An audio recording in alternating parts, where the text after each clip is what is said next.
et des ordinateurs dans les robots qui vont sur Mars par Break the System. The Mars Rover Onboard Computer. The stage is yours.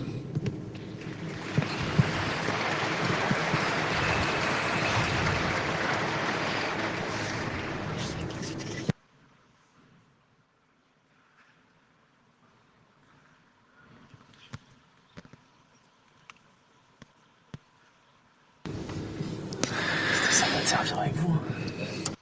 This took entirely too long. Alors, Here we go. Over the last 50 years, Donc sur les 50 dernières années, unfortunately, Mars is hard. mais Mars c'est très difficile, atterrir sur Mars c'est compliqué, Funniest failure by the spécialement pour des robots qui vont naviguer sur Mars. and had one component that Donc en 1999, il y a un robot qui est allé sur Mars et puis il y en a une partie qui utilisait le système métrique et l'autre partie qui utilisait le système impérial. Et là, ça s'est pas très bien passé visiblement. Sojourner was the first cute little rover. Le premier robot qui allait sur Mars s'appelait Sojourner. Deployed in 1997 to the Martian surface. Donc c'était en 1997 pardon. The Mars exploration Les robots Spirit et Opportunity ont atterri en 2004. golf cart, I want to say. Et c'est à peu près la taille d'un petit véhicule pour aller sur les terrains de golf. From 2004 to 2000. Spirit a été actif de 2004 À 2010. Et Opportunity a continué à fonctionner pendant 14 ans, jusqu'à cet été, où les panneaux solaires ont été recouverts par une tempête et Opportunity s'est endormi. Opportunity a voyagé sur une distance de 45,16 km, c'est-à-dire un peu plus qu'un marathon avant la fin de sa mission. Et c'est aussi la méthode d'atterrissage la plus amusante du monde. On peut voir ces airbags qui ont rebondi à travers le paysage martien. Today, Aujourd'hui, je veux vous présenter le Mars Science Laboratory, le laboratoire scientifique de Mars, qu'on appelle aussi Curiosity. Curiosity, c'est un véhicule complètement autonome. Et elle doit l'être, puisque les signaux radio qui viennent de la Terre à Mars mettent entre 10 et 40 minutes en fonction de la position de la Terre et de Mars. she has an atomic power. Elle a une source électrique atomique, un MMRTG, donc elle est complètement indépendante des panneaux solaires. Et Curiosity peut rouler jusqu'à 100 mètres par heure. C'est pas une typo, hein, c'est 100 mètres par heure. One of her coolest instruments Un de ses instruments les plus cool, c'est ce super laser qui peut zapper des pierres jusqu'à 70 mètres de distance. C'est aussi loin que l'autre bout de la salle ici. Et ça permet de faire une analyse chimique à distance. Ce rover a mis plus de 2274 sols sur Mars. Un sol, c'est un jour martien, ça met à peu près 24 heures et 14 minutes. Pendant ce temps, elle a conduit environ 20 km et elle continue d'avancer. Elle a excédé son objectif de mission original par énormément, par beaucoup, de beaucoup. Donc, bonjour Curiosity. Curiosity has been in different Donc Curiosity a utilisé plusieurs configurations. La première configuration, c'était l'étape interplanétaire. Il s'agissait de faire des corrections de trajectoire pour assurer une arrivée parfaite sur Mars. Tandis que la configuration qui correspondait à la descente, à l'atterrissage, il fallait on avait des boucliers pour la chaleur, on avait des fusées pour faire de la rétropoussée. C'était complètement différent.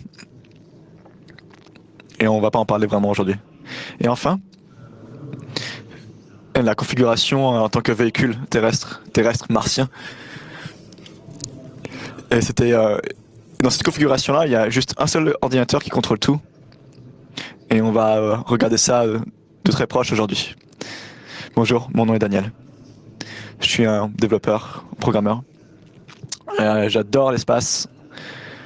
Et j'ai appris énormément de choses à propos des logiciels qu'on peut faire tourner pour aller dans l'espace. Et sinon, je vis grâce à des applications qui permettent de respecter la vie privée. Et donc, je vais avoir le point de vue de quelqu'un qui a écrit du logiciel et fait un peu de hardware. Et j'aimerais remercier le travail d'autres personnes que j'utilise ici.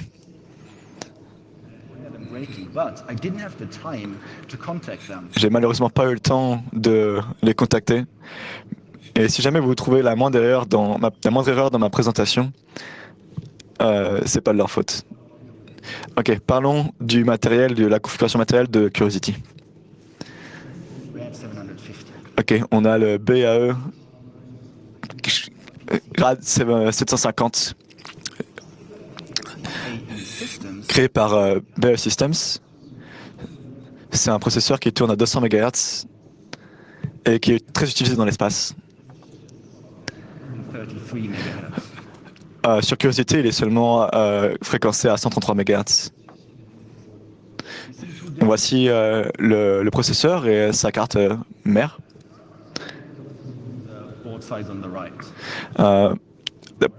Si je me souviens bien, ça utilise la carte sur la droite, très précisément.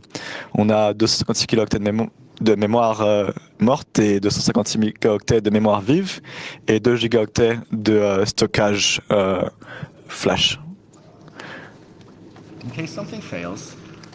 Et bien sûr, tout est redondé. Donc il y a 2 ordinateurs en fait, et ils sont tous les 2 complètement indépendants. Et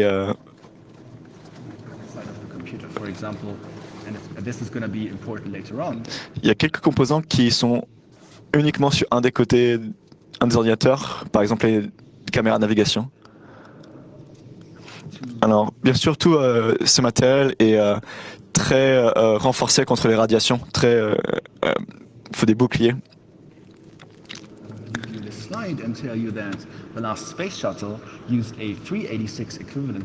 Donc par exemple, la shuttle utilise un processeur x86, un 386. La station spatiale internationale utilise également des 386. Et la raison pour laquelle on utilise des chips aussi vieux, c'est parce que vous prémunir contre les radiations, c'est très difficile. Donc, quel type de logiciel peut-on faire tourner sur ces ordinateurs?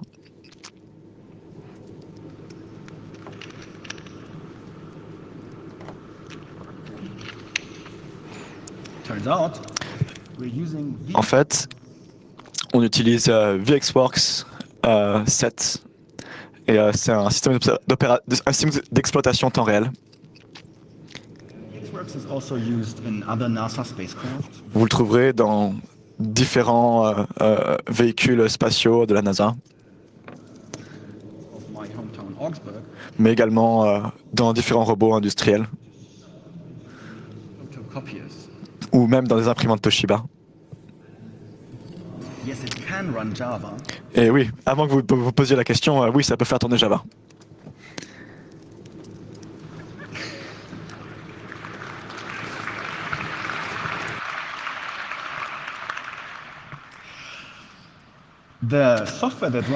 Alors, le logiciel qui tourne sur Curiosity a toute une histoire. C'est une codebase qui a commencé dans les années 90 quand le JPL a écrit le code pour des prototypes de rover à l'époque. Et une partie de ça a été utilisée dans Sojourner. Et ensuite, ça a été réécrit et modifié, etc. Et ça a été utilisé dans les Mars Exploration Rover, Spirit et Opportunity. Ensuite, ça a été porté de C en C++ et refactorisé dans une architecture à base de composants pour Curiosity. Et oui, on utilise C++. Alors, pas C++ complet, comme on l'utiliserait sur un desktop. Une chose qui manque, c'est tout ce qui est des processus, par exemple. VxWorks vous donne un concept de tâche, mais les tâches ne sont pas aussi indépendantes que ce que vous pouvez penser comme un processus. Ils utilisent une partie de la mémoire, mais c'est votre responsabilité en tant que développeur de s'assurer que diverses tâches qui partagent cette mémoire ne s'écrasent pas les unes les autres.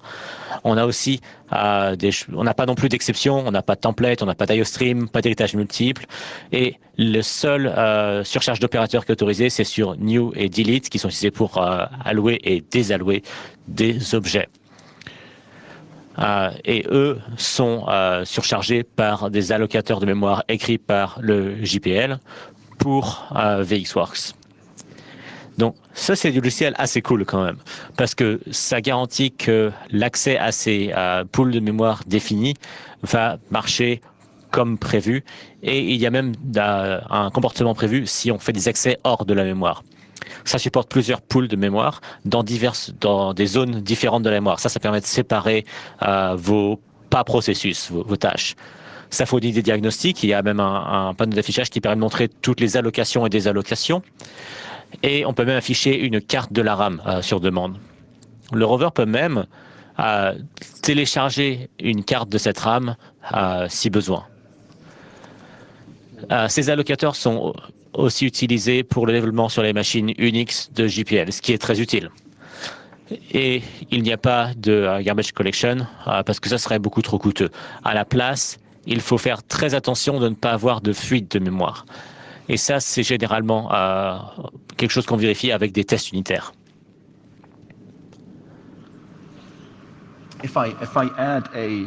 Si j'ajoute un titre à ça, alors vous devriez être capable de regarder ce talk ici, très intéressant. Donc allez le voir. Une autre des philosophies derrière le logiciel d'avionique, derrière le logiciel de vol, c'est que c'est une architecture à base de composants.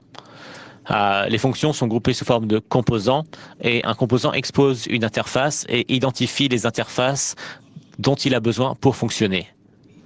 Ça veut dire qu'on peut remplacer n'importe lequel de ces composants tant que le remplacement expose à la même interface. Ça veut dire aussi qu'on peut écrire son propre composant sans avoir à bricoler tous les autres morceaux du système. Ça, c'est très utile pour le développement, mais aussi pour le test, pour l'extensibilité. Et vous allez aussi remarquer que les composants ici sont organisés sous forme de couches. À la couche la plus basse, on a des choses qui interagissent avec le matériel directement. Ça, c'est activer interrupteur, bouger quelque chose, générer des données pour les envoyer sur Terre. On a aussi ici tous les composants de redondance. Il y a pas mal de composants où c'est juste quelque chose qui est 2 fois dans le rover, au cas où quelque chose ne marche pas. Et donc, on est capable ici de faire un failover sur un autre composant sans que les autres couches aient besoin d'avoir des détails sur qu'est-ce qui n'a pas marché. Donc, il va y avoir une notification qui dit voilà ce qui s'est passé, j'utilise le backup, mais les autres parties du logiciel n'ont pas besoin de savoir pourquoi le backup a été utilisé et comment est-ce qu'on l'utilise.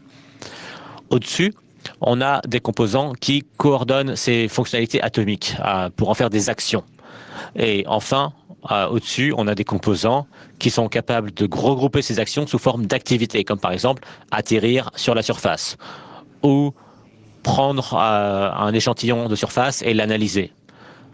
Le module d'atterrissage sur la surface, à propos, n'est pas là parce qu'il a été supprimé juste après que le vaisseau soit posé sur la surface.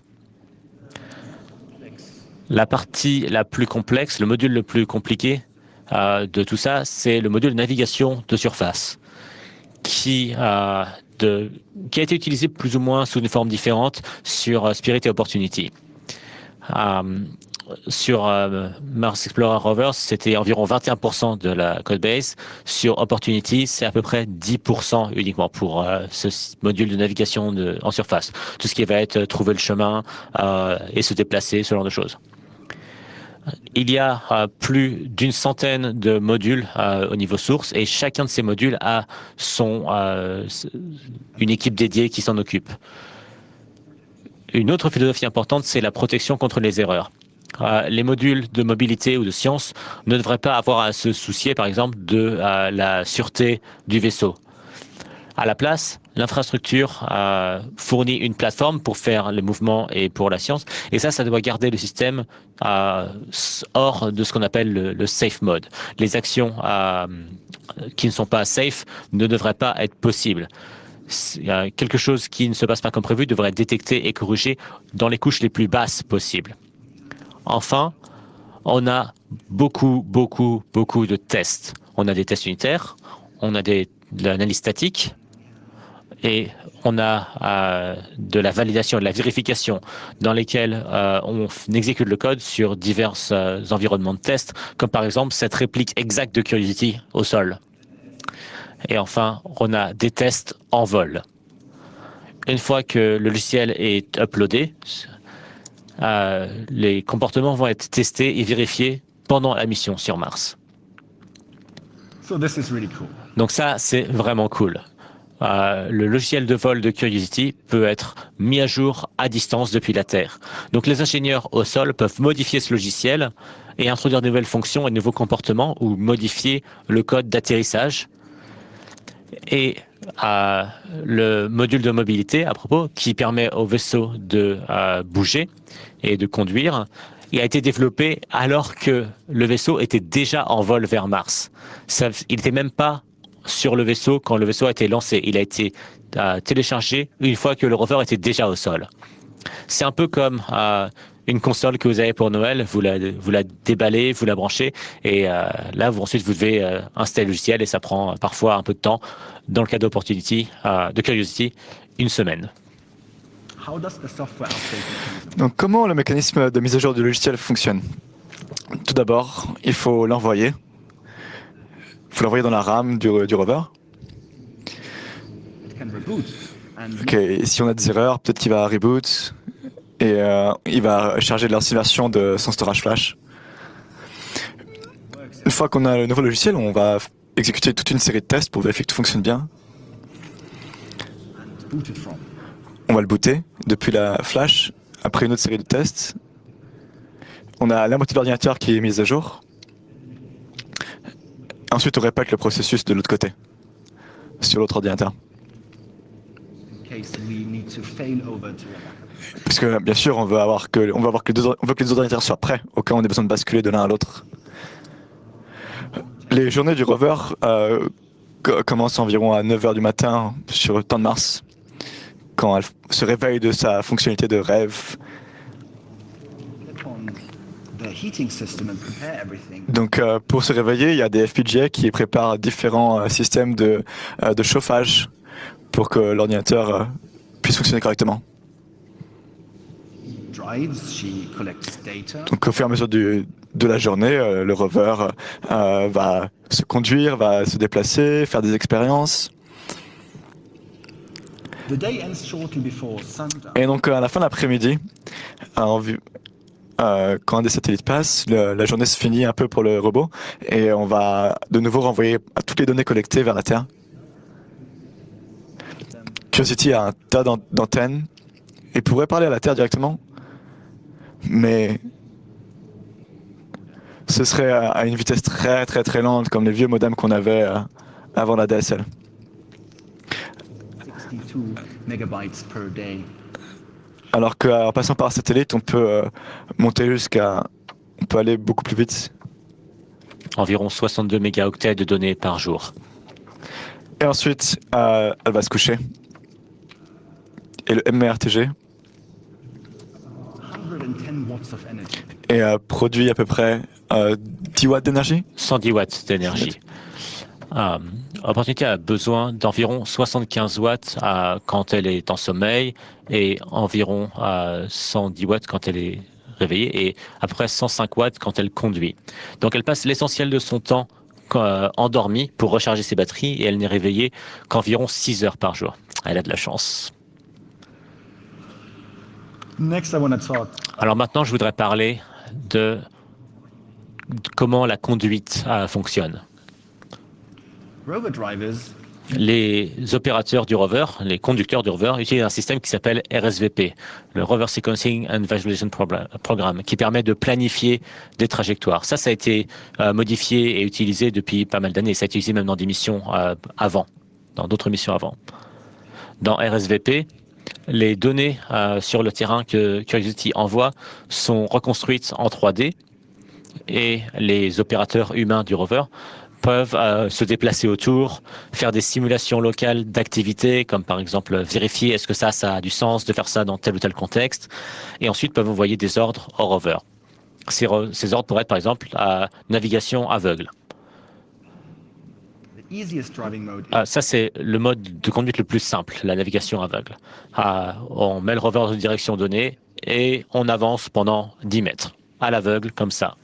Alors ça, c'est dangereux et pas pratique, parce que on peut uniquement conduire aussi loin que ce qu'on voit. Et même, plus on va loin, il y a des choses qu'on ne voit peut-être pas, qui sont peut-être cachées par la perspective. Et une fois qu'on est arrivé là-bas, il faut s'arrêter et attendre d'autres ordres venant de la Terre. Et même si on fait ça, on peut peut-être rentrer dans des obstacles. Mais ce qu'il y a, c'est que ça, c'est du point de vue calcul, c'est beaucoup plus facile et beaucoup plus facile à prédire. Donc au début de la mission, ça, c'était beaucoup plus utilisé. Et on a aussi de l'odométrie visuelle.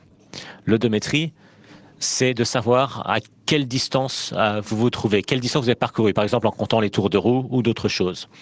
Alors, les odomètres dans les roues ne fonctionnent pas forcément, puisque Curiosity n'est pas capable de détecter si les roues dérapent en temps réel. Et du coup, si une roue dérape, on ne peut pas mesurer correctement. Donc, ce qu'on fait à la place, c'est qu'on utilise des caméras stéréoscopiques et on prend des photos avant et après, et ensuite, on peut les comparer. Curiosity peut ensuite repérer des éléments du terrain qu'elle trouve intéressants. Par exemple, ce rocher-là est très intéressant, et en regardant ce rocher sous plusieurs angles, Curiosity peut déterminer à quelle distance elle se trouve de son point de départ. Alors ça, c'est fait sur le rover. C'est pas quelque chose qu'on envoie sur la Terre pour faire la mesure et renvoyer après. C'est du calcul qui est fait localement et ça marche très très bien.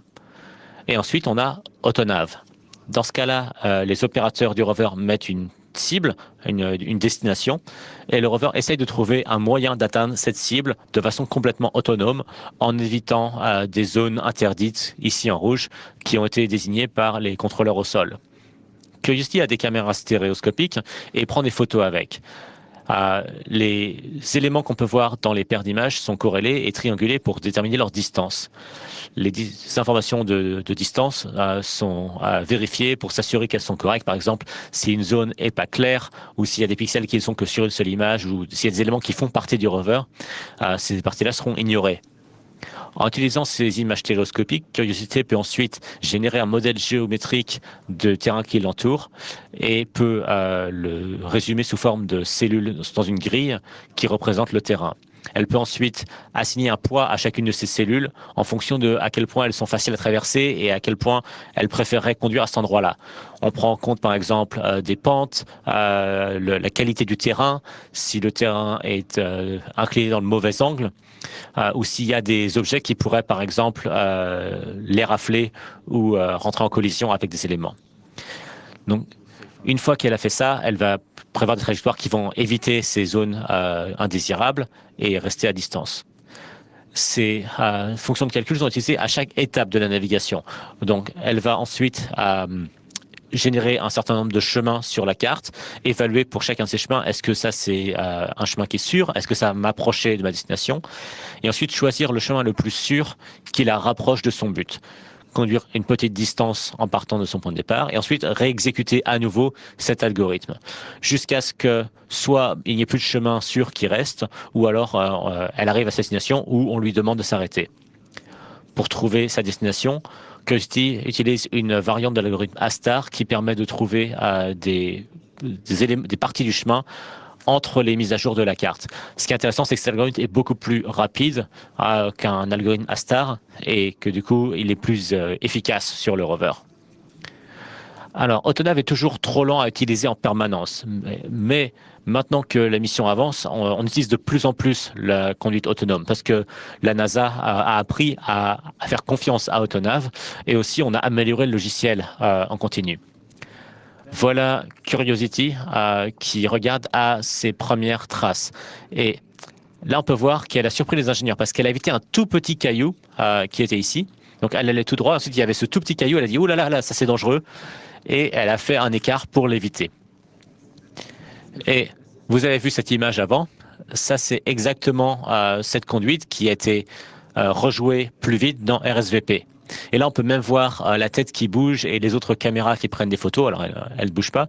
Donc ça, c'est l'odométrie visuelle et Autonav qui marchent ensemble. Ok, qu'est-ce qu'on a d'autre comme feature, comme fonctionnalité? Le robot a un bras en fait avec une caméra au bout et elle peut prendre des images de soi-même ou des roues directement après l'atterrissage. C'était utile par exemple pour être sûr que les roues soient en bon état. En utilisant ce bras, elle peut également prendre de grands panoramas en assemblant ensemble plusieurs images. Voici par exemple à quoi ça peut ressembler. C'était son premier selfie. Et si vous les rassemblez correctement, ça ressemble à ça. Vous avez des pictures vraiment incroyables, des images vraiment incroyables. Donc parfois ça demande un peu de retouche pour que tout soit bien propre. Laissez-moi vous raconter ce qui est arrivé sur Sol 200. À un moment, le robot ne pouvait plus bouger. Et n'arrivait plus à transmettre d'images. Et à la place, il était en train d'essayer de sauvegarder toutes ces images pour les transmettre plus tard. Le robot a aussi redémarré plusieurs fois sans raison évidente.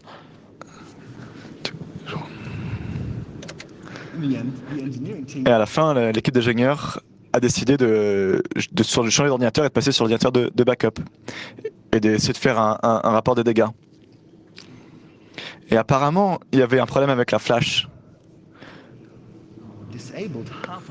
Donc on ne savait pas trop ce que c'est, mais en tout cas on a dû désactiver la moitié de la flash sur l'ordinateur, le premier ordinateur, et depuis ça a l'air de fonctionner correctement.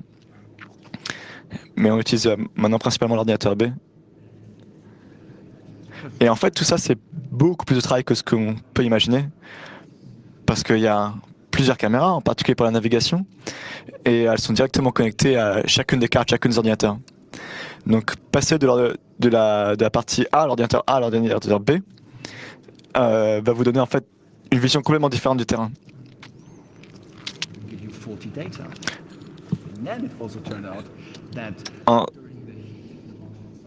Aussi, durant l'été martien, on s'est rendu compte que ces caméras, en fait, elles se modifiaient un peu à cause de la chaleur.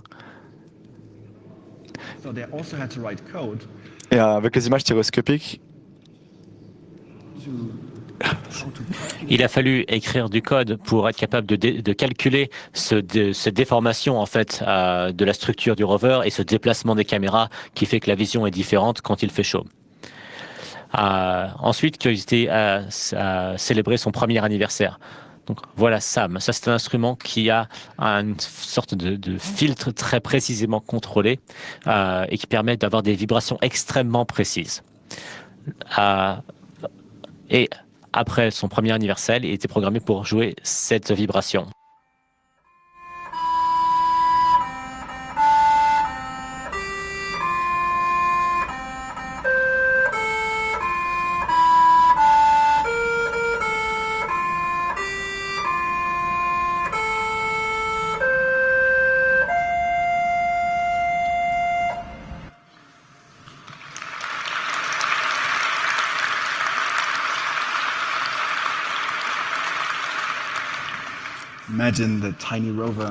Imaginez ce petit robot perdu dans ce désert complet, Mars c'est grand, jouant une chanson pour son anniversaire.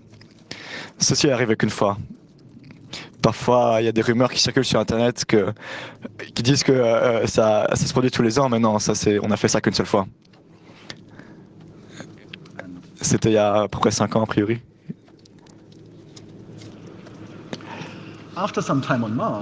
Après un peu de temps sur Mars, les ingénieurs se sont rendus compte qu'une des roues s'usait ou tournait plus vite. Donc elles sont faites d'aluminium. Et ce qui s'est passé, c'est que Curiosity s'est retrouvée dans un type de terrain qui n'était pas vraiment très attendu. Donc, vous voyez les petits cailloux sur cette image. Quand le rover conduit par-dessus, normalement ils sont repoussés sur les côtés. Mais c'est pas du tout ce qui est en train de se passer ici en fait. Et en réalité, ça a fini par endommager les roues. On voit ces trous dans les images. Du coup, les ingénieurs de la GPL ont testé, ont mis en place des terrains de test pour simuler toutes ces conditions et essayer de simuler ces erreurs, ces problèmes. C'est trouver le terrain le plus difficile pour le rover. Et il se trouve que si vous avez des cailloux avec très aiguisés et qui sont vraiment fixés dans le sol, alors les roues à l'arrière vont pousser les roues à l'avant très fort à cause d'un effet de contrepoids. Et c'est ce qui a conduit à ces trous dans les roues.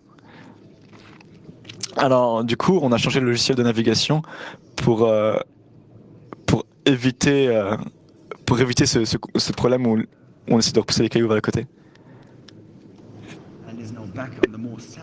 Et maintenant, on est de nouveau de retour sur un tuyau de terrain qui est plus du sable et qui est beaucoup plus mieux pour le robot. Aussi, en septembre cette année, donc sol de 2172, un autre problème avec l'ordinateur a été détecté.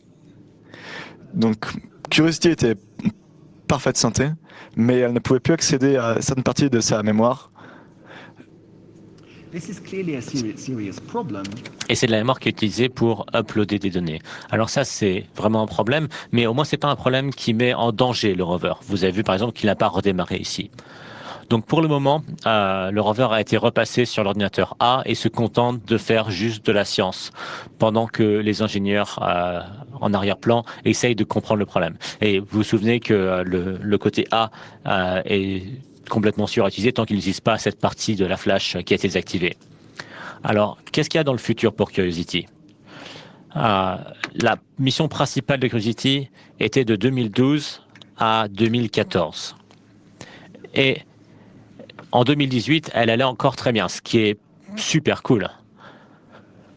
Mais il s'avère que il y a quelques mois, pendant une conférence à Toulouse, les ingénieurs de la NASA et de JPL ont dit qu'il restait peut-être au mieux 10 km dans les roues si les conditions restaient les mêmes. On peut aussi s'attendre à ce que le MMRTG dure pendant encore maximum 10 ans. Donc s'il ne se passe rien, elle devrait continuer à fonctionner pendant encore un bon moment. Elle a déjà plus ou moins atteint son but. Voici Mont Sharp, qu'on appelle aussi Olympus Mons, le point central du cratère de Gale, qui à une époque était rempli d'eau. Et puisqu'il y a beaucoup de sédiments au fond de ce cratère, il y a énormément de sciences intéressantes à faire ici. Et après avoir conduit pendant 20 km, Curiosity est maintenant en bas, au pied de la colline, ou, comme JPL l'appelle, les fesses de Mount Sharp. Donc il y a plein de choses très intéressantes à regarder ici. Dans environ 2 ans, on devrait voir l'arrivée de mars 2020. La sœur de Curiosity. Elle a le même châssis et le même corps, le même logiciel dessus, des roues un petit peu mises à jour et des instruments scientifiques complètement nouveaux. Elle sera aussi le premier rover à inclure un microphone afin qu'on puisse entendre le son de la surface de Mars. Et peut-être, si on écoute assez bien, on pourra entendre un petit son, une petite chanson d'anniversaire au loin.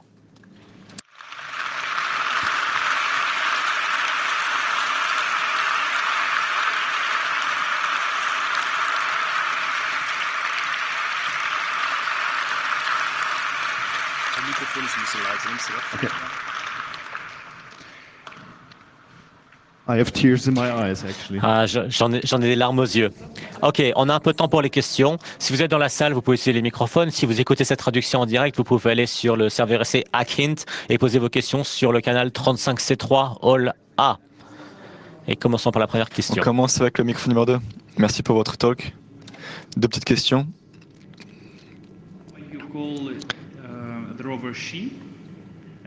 Pourquoi est-ce que vous appelez le rover elle? Pourquoi féminin? Est-ce que vous pouvez parler plus de la gestion d'erreurs?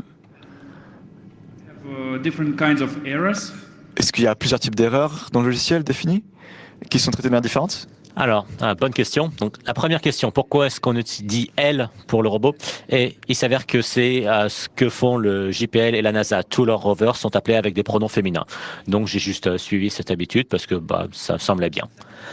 La deuxième question était sur la gestion des erreurs. Alors, il y a tout un tas de choses qui sont discutées par Catherine Weiss, qui est un des architectes logiciels en charge du logiciel sur ça. Il y a tout un système de détection d'erreurs et c'est fait toujours de la même façon. Il y a 3 états, vert, jaune et rouge. Vert si tout est nominal. Jaune si quelque chose s'est passé, mais les couches basses du logiciel ont été capables de résoudre ça. Par exemple, peut-être en contournant un problème ou en passant à une unité en backup, un composant backup ou quelque chose comme ça. Et ensuite, il y a rouge. Rouge, c'est quand le composant dit « OK, quelque chose au-dessus dans la chaîne doit régler ça ».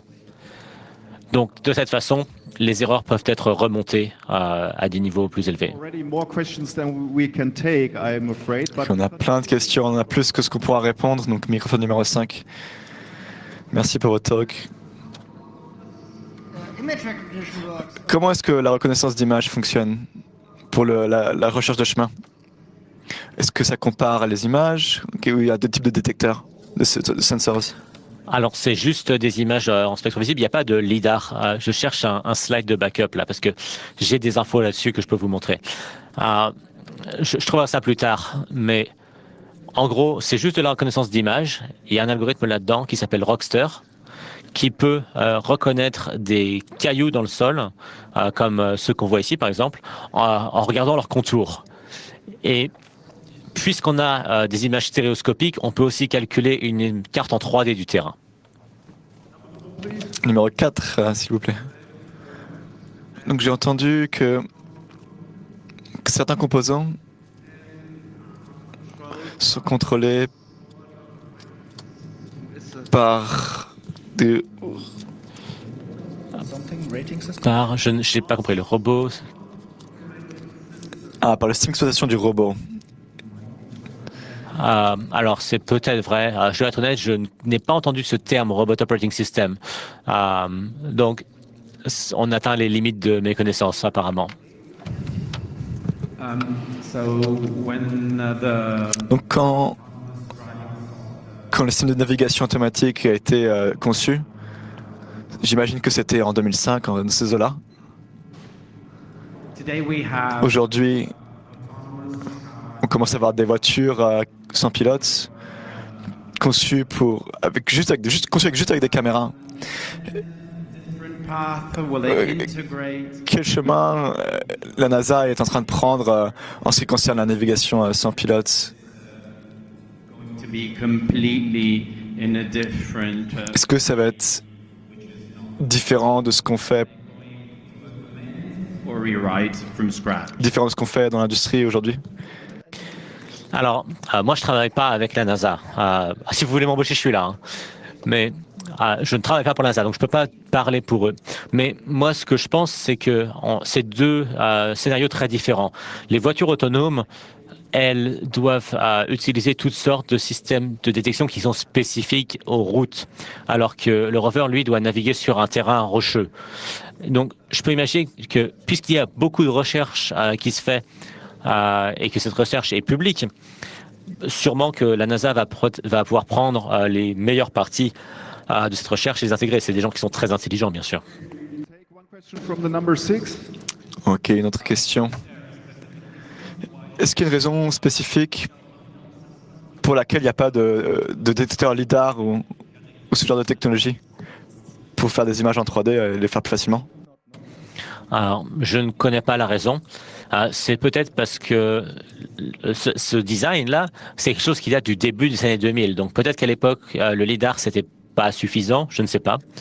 Ce que je peux vous recommander, par contre, c'est cet excellent livre qui s'appelle How Curiosity Does Its Job par Emil Young-Weiner de la Société Planétaire, la Planetary Society.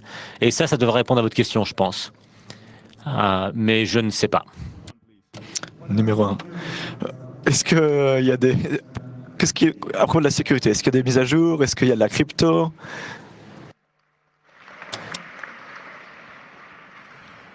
I know there's parity. Alors, je sais qu'il y a des bits de parité et des hashes. That's your answer? C'est votre réponse. Number 4, please. Ok. Vous avez dit que ça fonctionne 6 heures par jour. Mars Je suis pas sûr combien d'heures sur Mars, mais work in different times per day, or it's est-ce que c'est organisé pour fonctionner plusieurs fois par jour? Alors, le robot fonctionne toujours dans sa propre time zone. Donc, quand je dis 10 heures du matin, je veux dire 10 heures du matin sur Mars. Donc, quelques heures après que le soleil se soit levé. Un jour martien, ça dure à peu près 24 heures et 14 et quelques minutes. Donc c'est assez proche d'un jour terrien, mais il y a quand même un certain décalage entre les jours terriens et martiens. Donc ça se décale petit à petit. Donc pendant la première et même les 2 premières années, l'équipe du JPL qui contrôlait les rovers sur Mars travaillait en 3/8 qui correspondait, travaillait à des heures qui correspondaient aux heures martiennes. Et ils avaient du coup des heures de nuit, des heures de week-end, etc. Depuis, ils ont créé ce système où ils peuvent en fait travailler pendant les jours terriens. Et ça a fait qu'ils travaillent pendant environ 30 jours pendant lesquels le rover a des nouvelles updates et des ordres tous les jours. Et ensuite, il y a juste quelques jours pendant lesquels le rover est juste là et n'a rien à faire parce que les gens doivent dormir. Et pendant ce temps-là, le rover va simplement uploader toutes les données qu'il a collectées puisque l'upload est lent. Ok. 2 questions de plus et puis après on va falloir qu'on arrête. On the 2 incidents when they had the Ok, sur les 2 incidents, il y a un moment où ils ont dû changer l'ordinateur qu'on utilisait. Est-ce qu'on a trouvé du coup la cause? Est-ce que c'était des radiations? Est-ce que c'était avec la température? Alors non, ils n'ont pas trouvé. Et c'est ça le problème. Il y a d'autres incidents dont je n'ai pas parlé, comme par exemple, il y a une perceuse qui s'est cassée à un moment donné. Mais dans la plupart de ces cas, on ne peut pas vraiment savoir ce qui se passait. Parce que pour faire ça, on aurait besoin d'aller voir sur place et d'ouvrir le capot et de regarder à l'intérieur et de voir les choses. Donc, tout ce qu'ils savent, c'est que ce que le logiciel peut leur dire. Et ce que le logiciel peut leur dire, c'est qu'il y a un crash quand il essaye d'accéder à cet espace en mémoire. Donc, arrête de le tenir comme ça, arrête d'accéder à cette mémoire. Number 2. Et enfin, dernière question.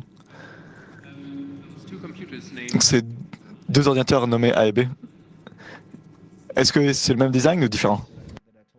Ils utilisent tous les deux cette même puce dont j'ai parlé, le PAE 750.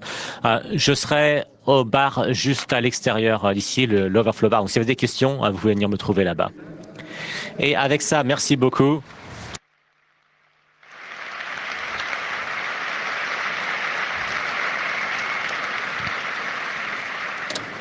Ceci conclut donc cette présentation.